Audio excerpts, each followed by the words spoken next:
Chief Garcia, thank you for taking a minute to talk with me about focused deterrence. I'm very interested in this.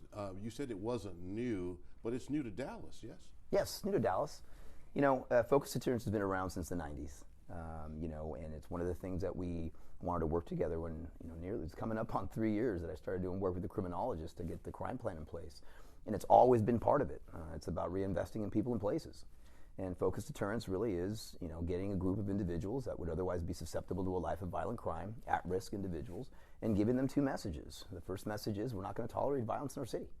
We're very good at what we do, and if they're causing our communities harm and trauma, that our officers are going to come after them with everything we have, with our federal partners, our local partners, and so violence is not going to be tolerated. However, if they need help, with mental health help, if they need substance abuse help, if they need job training, if they need a job, if they need to get back on their feet with as far as getting an economic lifestyle together with regards to credit and other things, if they need their driver's license, if they need other things to get started, we want to help them get in the right direction for them and their families. Because at the end of the day, it would behoove us all that they succeed. We want them to succeed because if they fail, they're not going to fail for spitting on the sidewalk or running a red light. They're going to fail or go back to prison or because someone else in our community has been victimized. And so this is about reinvesting in that and ensuring that our chronic offenders get that message. And one of the main messages is don't mistake kindness for weakness, because again, the message has been very clear. We will not tolerate violence, and we will come after violent criminals with all the tools that we have. Now, you've had your first meeting with a group of individuals here in the city of Dallas.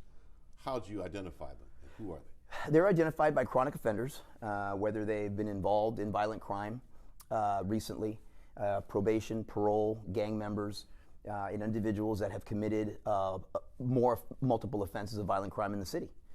And identifying those specific individuals using data is how they were identified. And we had a great showing, and a lot of them took part in the resources that we had available to them. Obviously using South Dallas Employment Project, using MetroCare as well. And South Dallas Employment Project has been amazing. They have been an unbelievable partner. And they took part in a lot of the resources. And so it was a great meeting.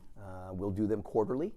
And what we're going to start to do is not only individuals that are out of custody, but we're going to start taking the show into custodial facilities as well to get that message out before individuals get released back into our city.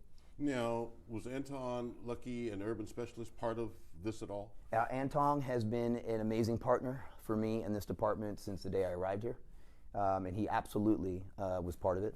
Anton is absolutely instrumental in the messaging. Sometime last year, we went to Hutchins to have a conversation with about 50 individuals that were going to get paroled out back into Dallas County, and all 50 of them rose their hands when they were getting released back into Dallas. And Anton was with me when we delivered a primary message to them at that time. We did not have the resources set up, but we wanted them to hear the message that we were here to help, and we wanted to help them. Anton's been a partner with me in this department ever since. His messaging, his credibility, he is that credible voice, him, an urban specialist. We couldn't do it without him, and we need that voice.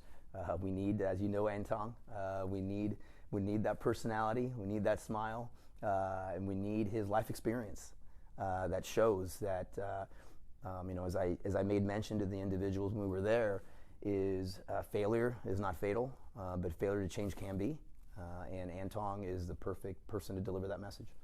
So how do you track these folk? I mean, it sounds like you've got to have this safety net ongoing for a while, correct? Absolutely.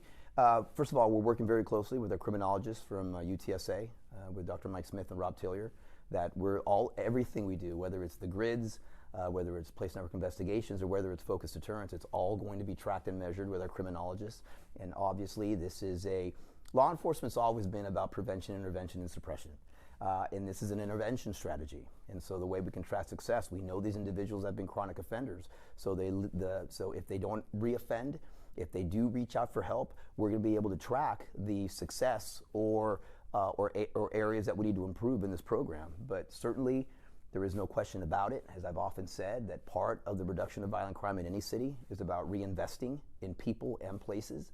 And if individuals are going to get re-released back into our community, if individuals are going to be in our community that are contributing to violent crime in our vulnerable neighborhoods, then this message is imperative, and we need to do what we can to give them the choice, to do something positive, because choosing something negative is not going to be positive for them, it's not going to be positive for our community, and they'll ruin their lives. And what we learned yesterday, I think is part and parcel of this, is, as Leah Simonton was saying, we're going to try to take these cases federal wherever we can, and then therefore making the punishment in terms of no parole and day for day in the federal system. And that's that's the punitive part of this message, right? Absolutely. And again, it goes part and parcel with the don't mistake kindness for weakness, is that we want you to get help, we want you to choose this. But everyone can choose their path. And if they choose the negative path, as I made mention, we're going to use every tool in our arsenal to ensure they're not hurting our community. And using the U.S. Attorney's Office for the Northern District, Leah Simonton's been an amazing partner for us, particularly with the crime plan, that yes, the consequences are severe for individuals that choose to not pick the positive route and choose to hurt our communities. We're not going to tolerate violence in Dallas. So we've got the grid suppression, focused investigations. This is the face-to-face, one-on-one with Shaun Rabb. We know your history, and we don't want you to write another chapter in that same history book. That's exactly what it is. And then obviously giving that, and I think it's important because we care. There's been word already that we're getting feedback where these individuals have actually spoken to others that were not part of that initial meeting, and there are others that are now reaching out to get that help. So we know already anecdotally that message has gone out, and the message is the City of Dallas, the Dallas Police Department, our community, cares. All these groups care about getting them on the right track, knowing that if they don't get on the right track, we will spare no expense to not allow them to hurt our community, and we will not allow it to happen. If there's a potential drawback to it, or if there's a negative side or downside, what is that? As you look at it in Oakland and Chicago and Boston, what could that be? Well, I guess the downside is individuals don't listen. The individuals choose not to pick the positive path. We have trusted partners. We have partners that we have known it's worked, whether it's working with Bonton Farms, whether it's working with South Dallas Employment Project, MetroCare. We know there's individuals that have taken part of that, whether it's listening and talking with Anton, an urban specialist. We know there have individuals that have changed their lives for the positive. We know it can happen. And if individuals don't choose that path and choose a path of a life of violent crime, that's the negative part. But to us, we feel that the message is out there. It's up to these individuals to listen to that message and to take the olive branch to build a better, stronger life for themselves, for their families, and for the neighborhoods that they live in. This is not I guess this is something that's going to be implemented, and this becomes part of the department's ongoing efforts. It's not a short term, or it's not a 1 year or 2 year program. It's part of the department going forward, correct? Absolutely. This is the fabric of this police department. It is part of our overall crime plan. And our crime plan is not a 1 year thing, it's not a 2 year thing. Shaun, you well know, we didn't get into the messes that we have in the city overnight. We're not going to get out of them overnight.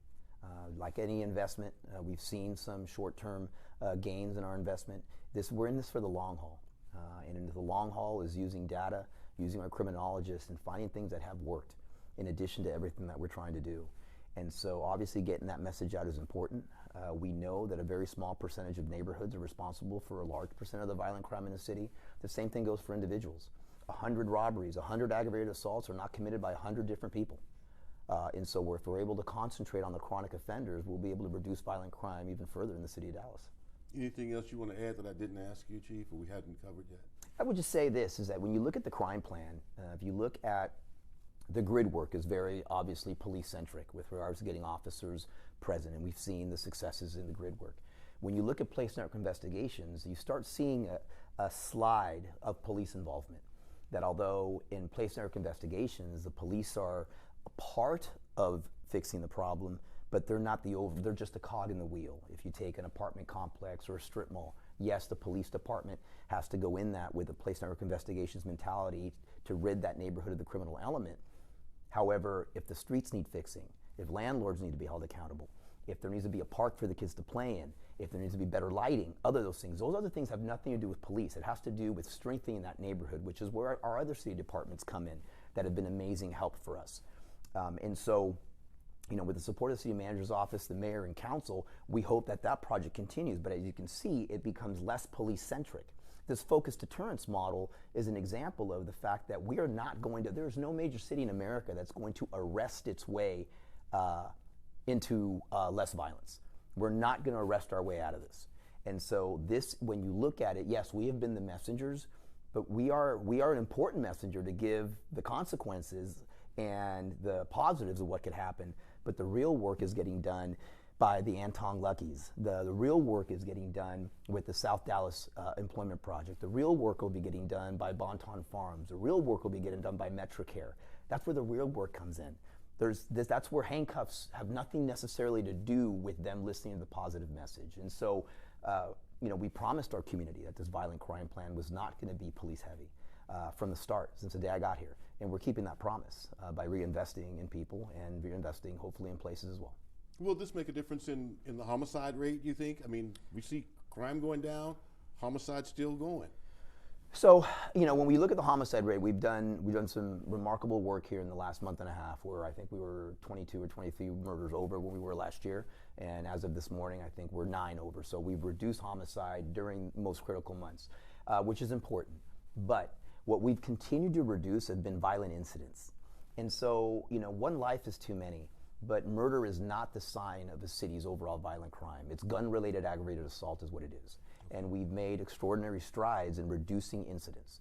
At the end of the day, police departments, not just here but everywhere, we have no control over how many people were in a house, how many people were in a car, how many people were in the bar. The only thing we can control to some extent is the incident itself that causes the violence. And so we have to continue to keep our eye on the ball of reducing incidents, which would lead us to less victims. And certainly by impacting individuals that have been chronic offenders, we will help reduce those incidents, which will lead to less murders, which ultimately would lead with the ultimate goal is less victims of gun-related aggravated assault. Okay. And that's the driver in Dallas. The driver in Dallas is gun-related aggravated assaults. That's a driver in every city. Okay. The driver in every city, murders tend to be very random at times. Certainly as you look at our grid work and other things that we've done, we've been very successful, but murders can be very random. People know each other. They happen indoors. They're intimate partner violence and those type of things. But the one thing that you can keep your eye on are where violent incidents, gun-related violent incidents are occurring. And that's what we've seen a drop. We've seen an overall reduction in the city's overall violent crime again to this year. I don't like to talk about that much because the year's not over, right? So, and as you've heard me say before, there's no light at the end of the tunnel, just another tunnel. So we'll keep grinding away. But this department amazes me how they continue to do what they do. The support we get with our community is amazing, and the support we get from the mayor and council and the city manager continues to be strong. And I think it's a model for others to follow.